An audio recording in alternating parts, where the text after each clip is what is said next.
नमस्कार, Satara star news चॅनलमध्ये आपले सहर्ष स्वागत आहे। पावसाळ्याच्या पार्श्वभूमीवर कोरेगावात आरोग्य विभागातर्फे हिवताप आणि डेंग्यूबाबत जनजागृती। शिवतीर्थ हुतात्मा स्मारक रोटरी उद्यान येथून काढली प्रभात फेरी।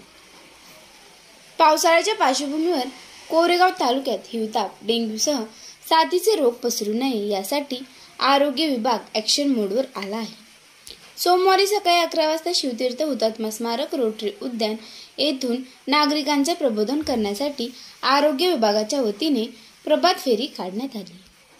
जिल्हाधिकारी संतोष पाटील, जिल्हा परिषदेच्या प्रशासक तथा मुख्य कार्यकारी अधिकारी श्रीमती याशनी नागराजन, जिल्हा आरोग्य अधिकारी महेश खलिफे, अतिरिक्त जिल्हा हिवताप अधिकारी श्रीमंत माळवे, तालुका आरोग्य अधिकारी आसिफ जमादार यांच्या मार्गदर्शनाखाली तालुका आरोग्य अधिकारी कार्यालय आणि तडवळे सम्मत येथील प्राथमिक आरोग्य केंद्राच्या वतीने हिवताप प्रतिरोध महिन्याचे औचित्य साधून वैद्यकीय अधिकारी डॉक्टर शंकर गांधीरे यांच्या मार्गदर्शनाखाली विविध कार्यक्रमांचे आयोजन करण्यात आले होते।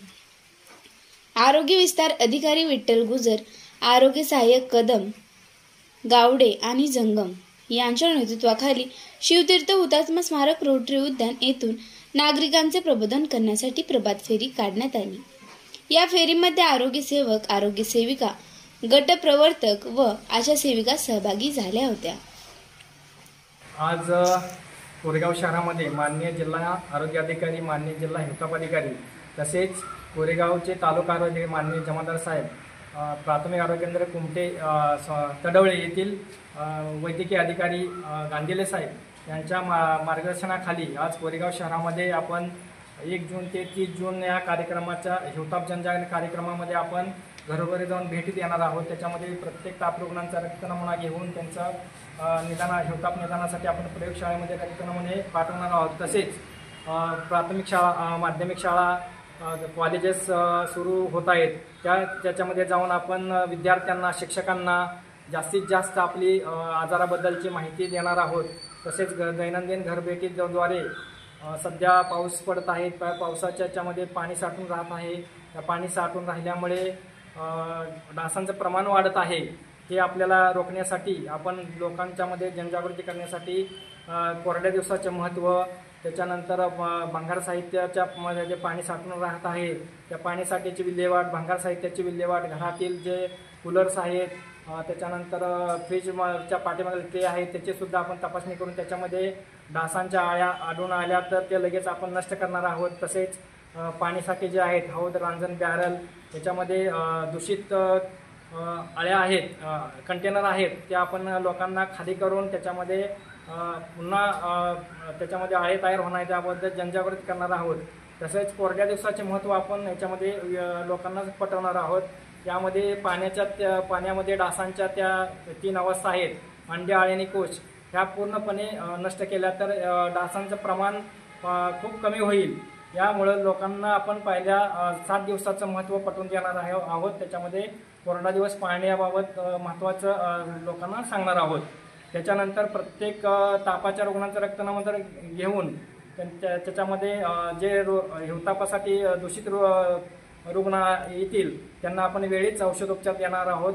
तसेच याच्यामध्ये आरोग्य शिक्षण देणार आहोत। या लोकांच्याकडून सुद्धा आम्हाला अपेक्षा आहेत की आमच्या आरोग्य कर्मचाऱ्यांनी दिलेल्या सूचनांचं व्यवस्थित तंतोतंत पालन करावं आणि आम्हाला सहकार्य करावं असे मी कोरेगाववासियांच्याकडून कोरेगाववासियांना आवाहन करत आहे। याबद्दल त्यांचा पाठिंबा आम्हाला मिळाला तर आपण या आजारावरती वेळीच नियंत्रण करू शकतोय। गेल्या 3-4 वर्षामध्ये कोरेगाव शहरामध्ये बऱ्यापैकी डेंग्यूचे रुग्ण आढळून आले होते। यावर्षी सुद्धा एका दुसरा रुग्ण आहे, परंतु मोठ्या प्रमाणात डेंग्यूची साथ होऊ नये किंवा लोकांच्या मध्ये लागण होऊ नये यासाठी आम्ही आत्तापासूनच प्रयत्नशील आहोत। त्याच्यामध्ये खाजगी डॉक्टरांच्याकडून सुद्धा आम्हाला सहकार्य अपेक्षित आहे। त्यांच्यामध्ये जे रुग्ण आढळून आले त्या रुग्णांची आम्हाला माहिती तालुका आरोग्य कार्यालयाला देण्यात यावी किंवा प्राथमिक आरोग्य केंद्र तडवळेला देण्यात यावी, जेणेकरून आपल्याला वेळीच तिथे त्यामध्ये डेंग्यूसाठी प्रतिबंध करता येऊ शकेल। यासाठी आम्ही 100% प्रयत्नशील आहोत।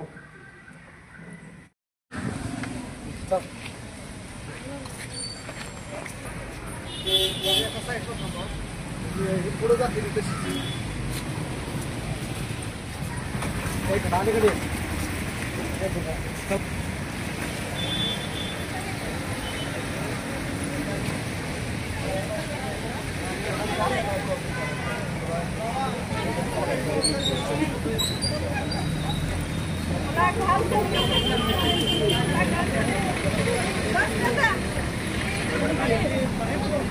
बस